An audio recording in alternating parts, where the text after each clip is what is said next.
The phone's shrill ring sliced through the silence of the night, yanking me from a restless sleep. My heart lurched, a cold fist of dread tightening in my chest. The clock on the nightstand glowed 2:03 a.m., its red numbers glaring like an accusation. Beside me, the bed was empty, the sheets cool and untouched. Sarah wasn't home. She hadn't been for hours. Her words from earlier that evening echoed in my mind, sharp and cutting. "It's not your business where I'm going, Mark." I fumbled for the phone, my fingers clumsy with sleep and unease. The screen read unknown number. My thumb hovered over the decline button.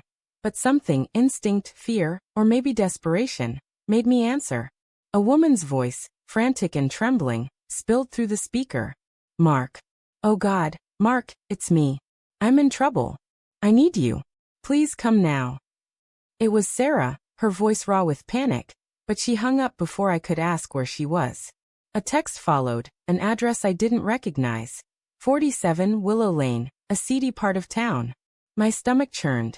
What the hell was she doing there? The house was too quiet as I threw on jeans and a jacket, the kind of silence that feels like it's holding its breath. Her perfume lingered in the air, a faint trace of jasmine that twisted the knife of her absence. We'd been married 7 years, and I'd spent the last 6 months pretending not to notice the cracks. Late nights at work, hushed phone calls she'd dismiss as nothing. The way her eyes slid away from mine when I asked about her day. I wasn't stupid, but I'd loved her too much to face it. Love makes you a coward, doesn't it? You cling to the lie because the truth is a blade. The drive to Willow Lane was a blur of sodium streetlights and my own racing thoughts. The city at this hour was a ghost, all shadows and flickering neon. My hands gripped the steering wheel, knuckles white, as I replayed her words from earlier. We'd fought again, the same tired script. "You're suffocating me," she'd snapped, her green eyes flashing with something that wasn't just anger, something like guilt. I'd begged her to tell me where she was going, who she was seeing, but she'd just grabbed her purse and left, the door slamming like a gunshot. Now this call. This address. My mind spun with possibilities, each one worse than the last. Willow Lane was a grim stretch of cracked pavement and sagging buildings, the kind of place where hope went to die.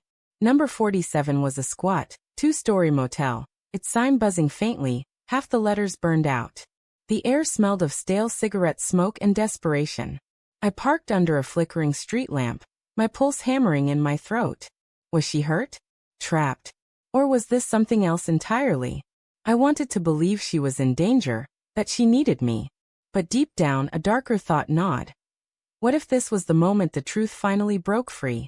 The motel's front office was locked, the clerk nowhere in sight. I circled to the back, where a rusted staircase led to the second floor. Room 12, the text had said. The door was slightly ajar, a sliver of yellow light spilling onto the concrete walkway. My breath caught, heavy with the weight of what I might find. I pushed the door open and the world tilted. Sarah was there, sitting on the edge of a sagging bed, her face pale and streaked with mascara. Her blouse was misbuttoned, her hair a tangled mess. Beside her stood a man I didn't know, tall and broad-shouldered, his shirt untucked, his eyes wide with something like fear. The room reeked of cheap whiskey and regret. A half-empty bottle sat on the nightstand, next to a crumpled pack of cigarettes. For a moment no one spoke. The silence was a living thing, suffocating, pressing down on us all. "Mark," Sarah whispered, her voice breaking. I didn't mean for you to see this." "See what?" I heard myself say, my voice sounding distant, like it belonged to someone else. But I knew. God, I knew. The truth was a fist in my gut, knocking the air out of me. Still, I needed her to say it. I needed the words to make it real. The man shifted, stepping forward as if to explain, but Sarah held up a hand. "Don't, Chris," she said, her voice barely above a whisper. Chris. So that was his name. My mind latched onto it, turning it over like a jagged stone. Chris, the stranger in the room where my wife shouldn't be. "I can explain," she said, but her eyes told a different story, guilt, shame, and something harder, like defiance. "It's not what you think." "Then what is it?" My voice cracked, raw with the anger I'd been swallowing for months. "You're in a motel room at 2 in the morning with him. You tell me it's not my business where you go, and now you're begging me to come save you? What the hell, Sarah?" Her lips trembled, but she didn't look away. I was going to tell you. I swear. I couldn't find the right time. Tell me what? I shouted, the sound echoing off the peeling walls.